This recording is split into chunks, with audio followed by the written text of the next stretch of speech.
இன்னைக்கு மதுரை மண்ணில் இருக்கக்கூடிய அமைச்சர் மூர்த்தி இருக்கிறாரு. இந்த மாநாட்டிற்கு எத்தனை தடைகளை உருவாக்குனார் தெரியுமா? அத்தனை தடைகளும் உடைச்சு இங்க நின்னுக்கிற கூட்டம் தான் நம்மளுடைய தமிழக வெற்றி கழகத்துடைய கூட்டம். 1967 அண்ணா உருவாக்கிய சமூக நீதிக்கான அரசு, எல்லோருக்கும் சமமான அரசு. திராவிடம் என்றால் எல்லோருக்கும் சமமான, எல்லா சாதியும் எல்லா மதமும் தமிழ்நாட்டில் சமத்துவத்தை நோக்கிய ஒரு அரசியலையும், இளைஞர்களுக்கான அரசியலையும், ஊழலற்ற ஒரு அரசியலையும், சிறுபான்மைகளுக்கான ஒரு அரசியலையும், எல்லா மதங்களுக்கும் எல்லா சாதிகளுக்கும் ஒரு அரசியலை உருவாக்கினார். அதுதான் திராவிடம். அந்த திராவிடத்தை வழிவந்து கலைஞர் கருணாநிதி அவர்களும் புரட்சி தலைவர் எம்ஜிஆர் அவர்களும் 1971 தேர்தலை எதிர்கொண்டார்கள்.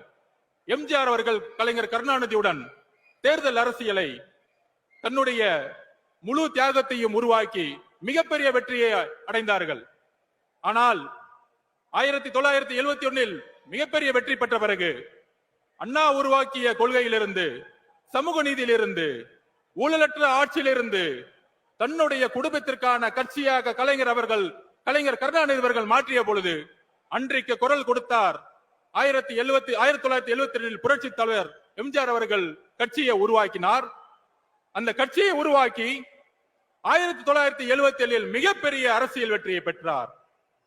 ஆக அண்ணா அவர்களுடைய குறிக்கோளை கலைஞர் கருணாநிதி அவர்கள் தன்னுடைய குடும்பத்திற்காகவும் தன்னுடைய ஊழலுக்காகவும் திமுக கட்சியை மாற்றிய பொழுது புரட்சி தலைவர் உருவானார். இன்றைய காலகட்டம் என்ன? இன்றைக்கு தமிழகத்தை ஆண்டு கொண்டிருக்கின்ற திரு மு க ஸ்டாலின், முதலமைச்சர் திரு மு க ஸ்டாலின் அவர்கள் தன்னுடைய தந்தையிலிருந்து ஒரு பாடத்தை கத்துக்கிட்டாரு. என்ன பாடம்? திரு கலைஞர் கருணாநிதி அவர்கள் தன்னை சுத்தி இருக்கக்கூடிய 10 குடும்பத்துக்கும் சேர்த்து ஒரு மிகப்பெரிய ஊழல் சாம்ராஜ்யம் உருவாக்கினார். ஆனா இன்னைக்கு மாண்புமிகு முதலமைச்சர் அவர்கள் அந்த 10 குடும்பத்தை ஒழிச்சு தன்னுடைய 2 குடும்பம், தன்னுடைய மருமகன், தன்னுடைய மகன் என்கின்ற ஒரு குடும்பமாக ஊழலை உருவாக்கி இன்னைக்கு ஒரு அரசியலை உருவாக்கி சமூக நீதியை மறந்து